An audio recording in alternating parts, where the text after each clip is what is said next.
Hi, this is Robin Joy Meyers, radio host of Activate Bold Choices. You're listening to The Inspiration Place with Miriam Schulman.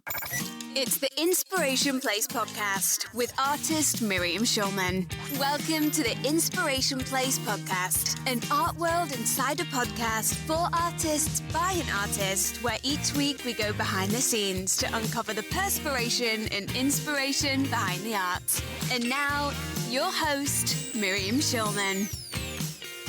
This is your host, artist Miriam Schulman, and you're listening to episode number 29 of the Inspiration Place podcast.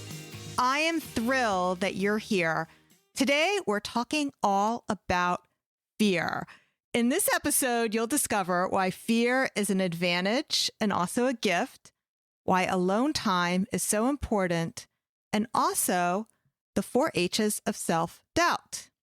For this discussion, I've invited an expert on fear. She's been featured on CUTV News Radio, ABC, CBS, Fox News Channel, and more. With over 25 years of experience in the corporate and nonprofit world in education, training, and mentoring, as well as a master's of science in molecular genetics, she teaches women to use fear to their advantage. She's the best-selling author of Alone But Not Lonely and radio host of Active Bold Choices. Please welcome to the Inspiration Place, Robin Joy Meyers. Hi, Robin.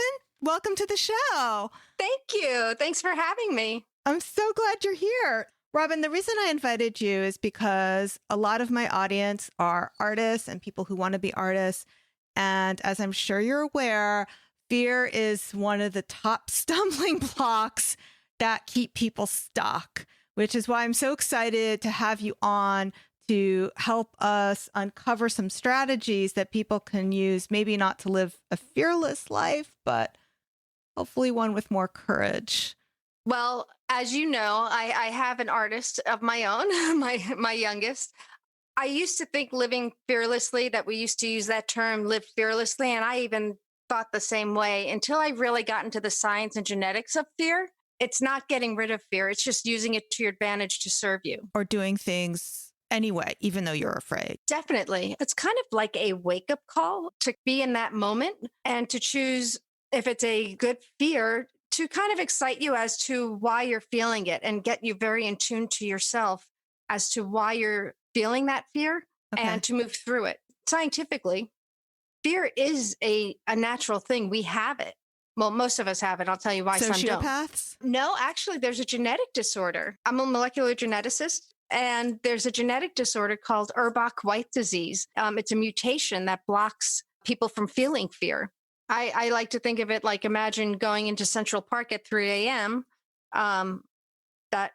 You hope to have a little bit of sense of fear if you're alone, because that's probably not a good choice to make, to just go walking through Central Park at 3 a.m. alone. Before we dive into some strategies, I think it'd be really nice for my audience to get to know you personally a little better.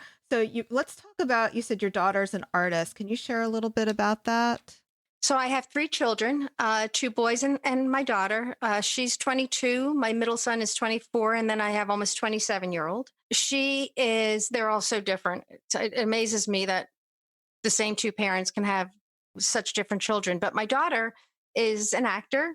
She decided that the traditional college was not her choice, really wanted to go into straight training in musical theater, and now wants to go more, but branch into eventually film and TV as well. Okay, so she faces her fears every time she goes for an audition. All the time. What advice do you give to her every time she has to do that? I mean, or what strategies is she using? You know what? We have great discussions, and I've learned so much from her, I think as much as she's learned from me. So she has gotten to a point to realize that she's really an equal going into that audition. Sometimes it works really well, but she realizes going into that audition that there could be reasons why it doesn't work out. And it doesn't necessarily have anything to do with the talent. It could be, that's not what they're looking for. You're too tall. And she's very tall, actually. You're too tall. Or, we want straight hair. She has very curly hair. we want a straight blonde and you have brown hair, or it's just not the right role. But, you say your thank yous and hopefully you connect with that person down the road. So for her, she just gets very clear in her mind that I'm going in there, I'm as prepared as I can. I'm going to do what I do best. And she has gotten to the point that if she knows she's as prepared as she can be and she's given the best audition piece that she can, if it didn't work out, it didn't work out. That there wasn't anything that she would have done differently or changed or try to do better. Okay. So do you feel like preparation is a big key in helping people in those situations and thinking about their preparation? Not just that they prepare well, but that they bring that top of mind when I'm thinking about my own son. So he's a wrestler. Like every time he goes out onto the mat, he should be thinking about all his preparation. Or what is the number one thing that somebody needs to think about when they step on into that arena? I think they should think about if I am prepared at my best. And sometimes those days aren't 100%. So let me be honest about this. If you are at 100%, then go give your 100% performance, even in wrestling. If you're having a 50% kind of day because it's just one of those days, then when you walk into that arena, then by all means give that 50%. You know what I mean? So even if you don't have that full 100% energy, then give what you have, but give it all. She also, she really writes a lot of the pros and the cons, and it's a lot of mindset. It really is. I mean, my strategies really deal with ask yourself every morning, what do you want from this day, and how do you want to feel? And within that, she does it. And I tell anyone I work with, I tell everybody this actually, just because I think it's a great tool, especially for artists. Record yourself a message. I am powerful because we all carry around our cell phones in your voice memos. I am powerful because, and it's your voice, whatever you say, 3 seconds, 3 minutes, but remind yourself that you're okay. And you're doing this because you want to do this. You have to believe in you. I know that sounds a little silly, but it all comes down to self-awareness and being very strong in who you are and saying, if it doesn't work out, whatever that reason is, I'm going to go to the next thing. And maybe that's the one. And maybe that, when you look back on it, there's a reason why this other opportunity didn't work out. Let's bring this back firmly to artists so they can understand how this applies to them, because they may not everyone may see the parallel between walking into an audition, walking into a wrestling match, and facing that blank canvas, which many people are afraid to do because they also get performance anxiety about creating something, even if nobody else is going to see it. There is such a vulnerability that I think especially artists put themselves out into the world. And even my daughter, I know that there's times that she's building her website and there's a few videos. I said, oh, has this gone up? And she's like, nope, not yet. I want to change something. I want to redo it. And it's sort of the idea, like, put up what you have. We're our worst critics, right? We can be our best friend, our own best friend, and we can be our own worst enemy at the same time. So the idea is to start treating yourself like you would treat your own best friend. You're not going to say to your best friend who went into that audition, you really blew that, or you shouldn't have done that. You're not going to get it. You're going to say, listen, go try it, and you'll try another one. So if you were being your own best friend and your best friend was an artist, what would you say to them? I would say, trust yourself, trust your instinct, and go for it. If it's what you want and everything in that description fits what you want. No, but they're not applying for a job. They're just facing the blank canvas and they're scared to create. What do they say to themselves? Honestly, it's trusting who you are. You're doing this for a reason, right? You're whether it's the audition, whatever that art, you're painting that canvas. You have the ability to paint the canvas. And it's probably not going to be a straight line. It's probably going to have left and right and ups and downs to it. But no, at the end of the day, you have a chance to paint a new canvas. Okay. All right. So why would if fear holds us back so much from even beginning? That's what a lot of people tell me. They're so scared that they won't even start. And a lot of it is because they don't feel they have the techniques and the tools and the preparation to, when they go to a blank canvas, a blank piece of paper, their blank journal page, to know what to do. So why would fear actually be an advantage in this situation? Because fear allows you to live actively in the moment, very consciously, there's an immediate presence. As I said, for instance, if you are crossing the street and your gut tells you like to stop and you look and maybe a car is running the light, right? There's an instinct that fear gives you that is a wake-up call, but it's quick. And so it's trusting your gut. Now, here's the thing though. Fear doesn't really begin in your stomach. It does begin in your brain, because scientifically there are 5 parts of our brain that literally are responsible for that feeling of fear. Knowing that there's this science behind it, there's a realness to it. And I just want to say, as an aside from that, we've always faced fear as this big paralyzing blockade. At least even I did, as growing up. If you're scared of something, for some reason, it's this paralysis usually. And what I've learned, and what I want to make everyone aware of, is that if you think of it as a positive energy rather than a negative energy, because it's a real thing, that you can use it to your benefit, that it's an active movement forward rather than this brick wall that is suddenly holding you back. And you want to go over that brick wall or through it or around it, whatever way your canvas is going to take you. But it's telling you to do something with it, to move with it then. So it's kind of like when you're at the beach and you're trying to ride the waves, how you have to ride with that wave of fear rather than fight it. Is that? You do. And what's interesting with our brain is that the imprints of fear actually start from a pre-verbal stage all throughout your life, like until you die, seriously, until you die. When people say, I'm scared of heights, for instance, I've learned now to say, did you ever fall off of something? Did you ever jump? Very often it's because we imprinted our own fears onto either our kids or somewhere along the line, it's been imprinted, and I like to use the analogy when actually I did this yesterday in the city, cutest little peanut. I don't think she was more than 4 years old, was scootering on her scooter down the sidewalk. And she didn't fall off until actually she stopped waiting for her mom. Her mom kind of paused and waited, and she looked at her and she was still on the ground, but her mom knew that she wasn't really hurt. And she got up and kind of grunted, but she got up and got right back up. So her mom's kind of giving that nonverbal communication of, you're okay, let's keep going, you're fine.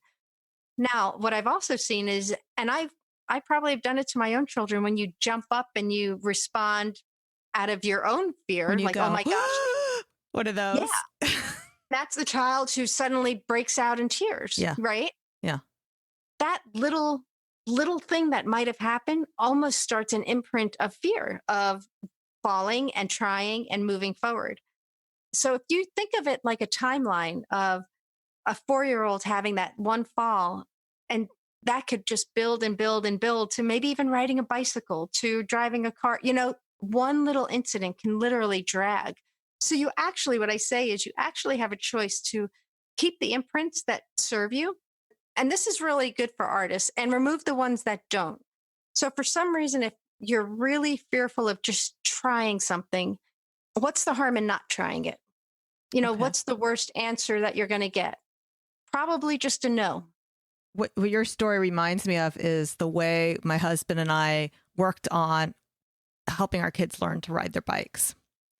So my husband took my daughter to the parking lot every week, and he clutched that end of the bicycle and he held onto that bike and followed her along. And of course, she hadn't learned to ride her bike.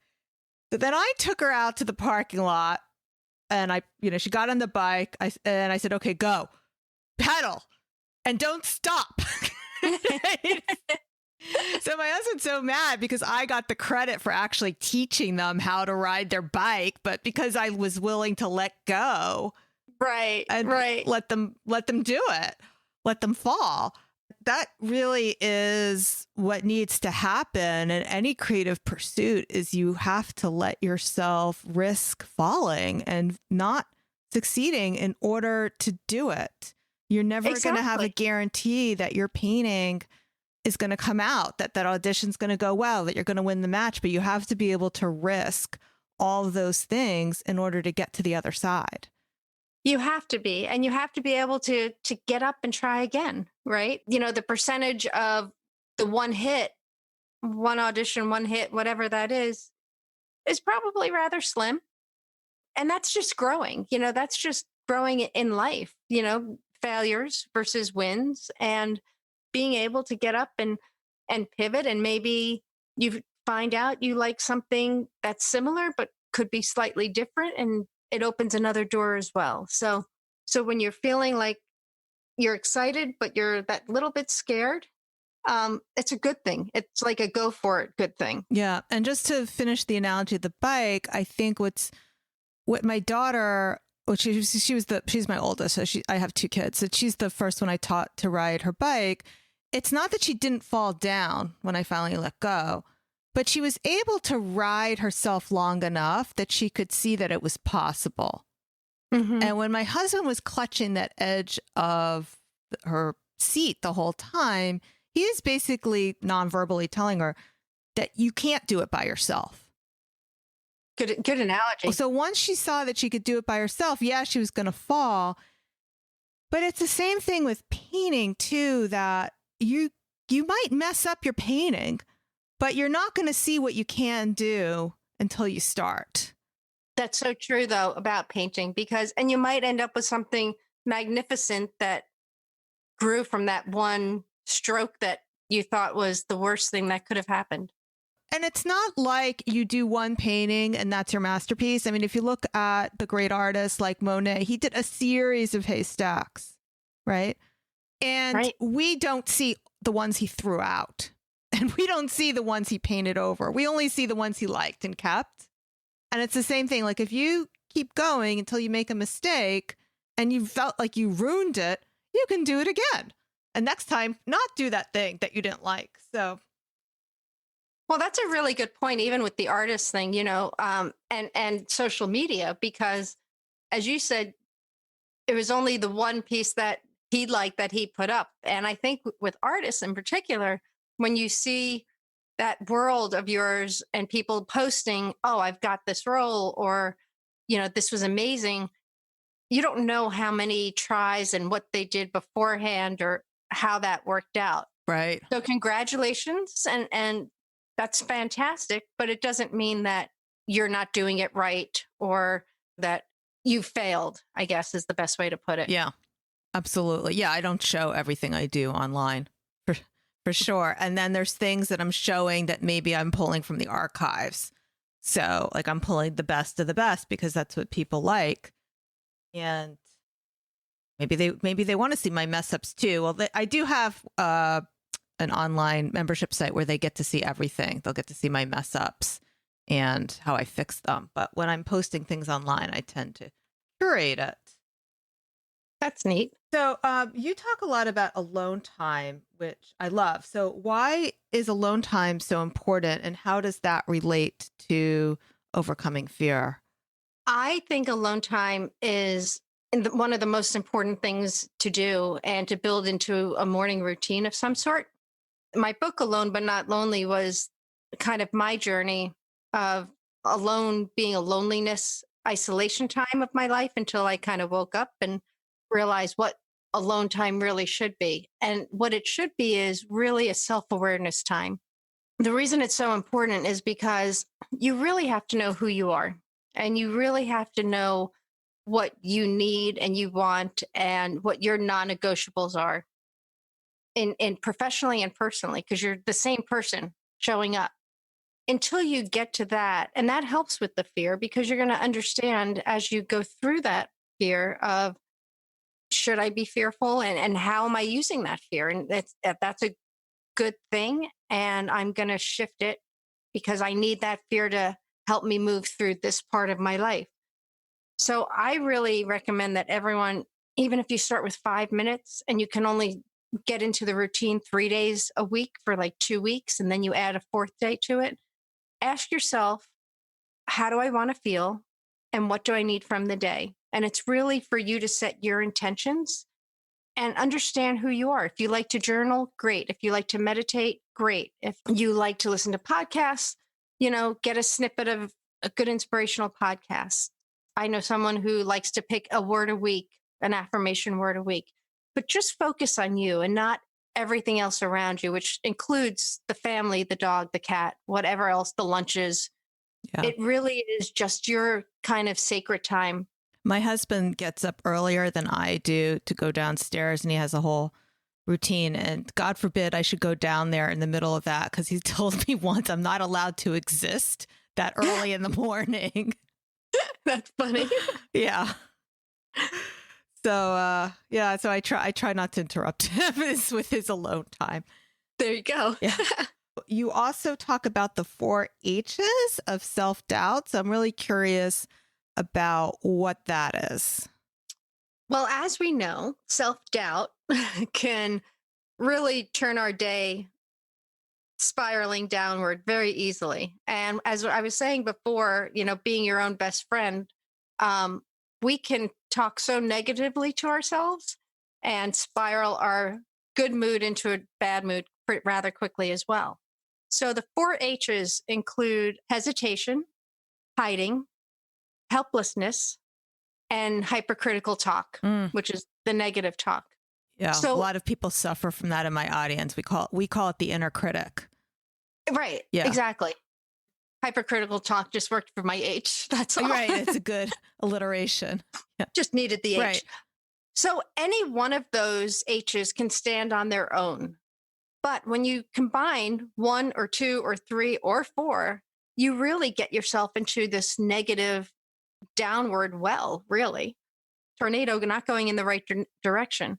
And that's part of alone time, like understanding yourself and what your triggers are. So when I say triggers, if you feel yourself talking to yourself really negatively, or you feel like comparing yourself to the person in that audition room or in line, or your art against somebody else's on Instagram, or somebody's social media, right? That imposter syndrome or anything like that, to turn that stuff off is what I refer to as the triggers. And the sooner you can turn that off and close those triggers down, the quicker you can come out of it and kind of press the reset button. Okay. So that's what I mean by those 4 H's. So it's really important to be able to, and that all kind of piles in with that self-awareness, having that alone time to really be very comfortable in who you are. And, one thing I will say is that when you kind of evaluate your self-awareness and your self-worth and who you are and these non-negotiables, like what's important for you, you have to realize that no matter what anyone is going to say to you, people are going to judge you, right? People are always going to judge you. So understand that's going to happen no matter what.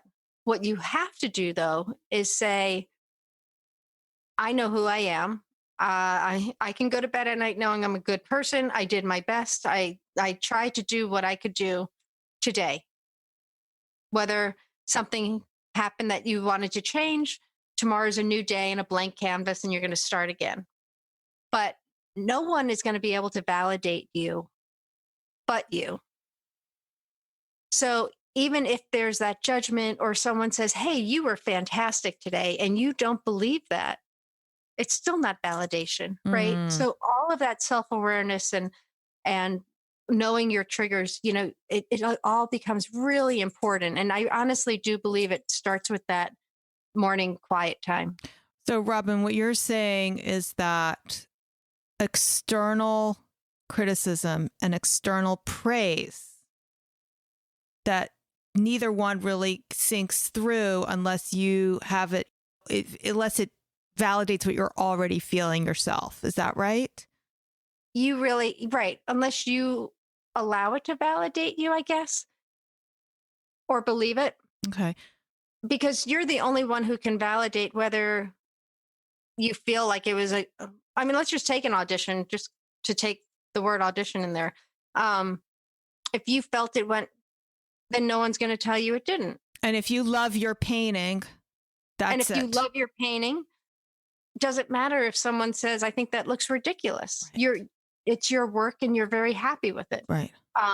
If you don't like it and someone says, I think that's the most incredible painting I've ever seen, you're going to be like, you want it? Because I don't like it. Right. It really is. And it does. It comes down to saying, this is what I'm going to accept for me.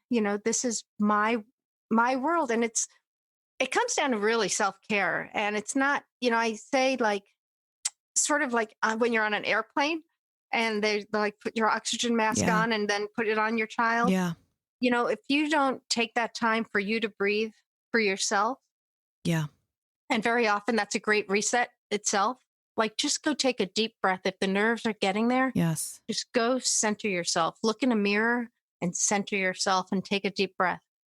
But if you don't put that mask on yourself, you're not going to show up for anybody else. You're not going to show So up best. true. You're not going to show up for anybody else in your life. So people who've been listening to my podcast for a while, they know I have a very pretty much formal morning routine. In fact, I did a whole episode on that. If people want to check that out, it's episode number 18 is my morning rituals. But what I was going to ask you, Robin, is do you also recommend an evening ritual? Because last night I felt like I completely ruined my day with lying on the couch watching several hours of CNN news. And I was like, I said to my husband this morning, like, this has got to change. I have this amazing, perfect morning ritual and no nighttime routine. It's just whatever. Right. My evening ritual that I really love, and it's similar to the morning, you can start out small. And remember the rituals and the routines, you're really rewiring your brain, right? And we get into routines, and it's all these neurochemicals and our neurotransmitters get used to doing things. So you're training yourself to change patterns. So you have to also be kind to yourself and be patient. So if you had 2 days and you missed a third day of your routine, it's okay. Try again tomorrow. You're building something new. But in the evening, I like to eventually turn off the TV, turn off the cell phones. I've learned to I'm better off just putting that down on the side. Also writing down 3 things that you're grateful for, 3 things that happened that were good that day. Like there's a way to find it. And it's funny, I've had some days and I'm like, that's not happening. And when I really sat and made myself think about it, I found it. Even as far as I'm healthy. So you do like an evening journal ritual. I do. Do you have any other evening rituals? I like to, I actually do like a yoga, my own kind of yoga routine, to be honest. I like to do a whole stretch and I try and jump rope for 10 minutes. I don't know if I always make 10 minutes, but I try. That's awesome. And you have a whole book on being alone. Is that right? I do. Tell us about the book. What would we find in that? So Alone But Not Lonely is my book about my journey of being voiceless through my life, most of my life. And then going into the strategies that I used, including these routines and rituals, and then stories of others, like relationships and all kinds of other stories from other people that I interviewed when I asked them, what does alone but not lonely mean to you? But really, for most of my life, was very much a people pleaser. I was the youngest of 3, like my family. Ironically, I had 2 older brothers, and then there was me. And I didn't actually speak till I was almost 4 years old. I didn't have to. I could point to anything, and everybody would run and get it. And so I lived in this very protective, let's protect the girl of the house kind of situation, which I guess is cute when you're younger, but I never learned to ask for things. And so I grew up very quiet, very shy through high school, through college. And when I went into grad school, and I only first went to grad school because I didn't get into medical school initially. And I went to get my degree in molecular genetics. My mom got ill with cancer and she died at 53. And I happened to be 21. And so my goal with my book, it was kind of, I guess my activity, my catharsis really, but I wanted to turn it in on my 53rd birthday, which was August 11th, 2017. And Kira was 21 as well, my daughter. So it was a very weird sort of time because I realized how young 53 is and how young 21 is, what an impressionable time. Because I look at her and I was like, wow, there's so much that we have to talk about and things you need to know. And so we spent that year really like saying the whole, like, what do you need to know? Let's just get it all out just in case. But it was a real wake up call for me. It was a wake up call in the sense of, as women, I think in particular, we serve so much and we try and juggle and balance. And we very often put our needs last. Yes. So for me, it was the purpose of writing the book was to get my story out there and to say, you're never too old. And like my daughter, you're never too young to start, but find what you want to do and be passionate about it. And that's why I'm like, I love that whole artist community because there's such passion behind what you all do, and do it, take your time and find it, even if you have a family and you've got a lot of little kids, find that one thing that really energizes you, that you love. And even if you can only do it once a month, just book that into your calendar, that's your special time for you. I love that, Robin. There are so many women who I serve in my community who, when they turn 50 or when their kids leave the nest or when they retire or those milestones are looming ahead, suddenly it's when they say, okay, when is it my time? I've put myself on the back burner all this time. I've always wanted to learn to paint or draw, or maybe it was something they haven't done since college. And suddenly they want to, as you said, put that creativity as self-care, as something that they want to start prioritizing. And it's amazing that we can have this second chapter, the second act in our lives where we are producing so many things and creativity that is, not related to children. So, yeah, no, I agree. And honestly, for me, I mean, I'm excited about like whatever stage this is. I don't even know what you call it anymore, but I love it. I mean, I'm just getting started. So I completely agree. I just turned 50 and somebody at the birthday lunch, it was a very casual thing. Anybody out there who wasn't invited, but right, no, it's very right. So I'm not even 50. But she asked me, what does turning 50 mean? And I'm excited too. I feel like it's my time. I'm just getting started. And I have so many less family responsibilities right now that I really can focus on serving others in a very impactful way. And this is great. I'm so glad you came on and talked to us today, Robin. Where else can people find you? Go to my website. It's always in transition and work, but it's www.robinmeyers.life. Perfect. Okay. So I will be sure to put a link to your radio show and your book and your website in the show notes. So all those things are going to be in schulmanart.com/29. So thanks for joining us today, Robin. Thank you. Okay. And to wrap this all up, I just want to ask my audience if they're subscribed to my podcast yet. And if you're not, I want to encourage you to do that. And whether you are or not, and you enjoyed today's episode, why don't you tell a friend? Because I'm sure there's something here that if you enjoyed, they'll really feel grateful that you passed it along to them. So that's it for now. Thanks for being with me here today. I'll see you next week, same time, same place. Make it a great one. Thank you for listening to the Inspiration Place podcast. Connect with us on Facebook at facebook.com/SchulmanArt, on Instagram at SchulmanArt, and of course on SchulmanArt.com. Hey there, if you enjoyed this podcast, you have to check out the Inspired Insiders Club. It's my monthly membership program where you get inspiration from me. Every month, I share with you techniques that I use in my own art for drawing and painting in both watercolor and mixed media. Plus, each month, we meet live.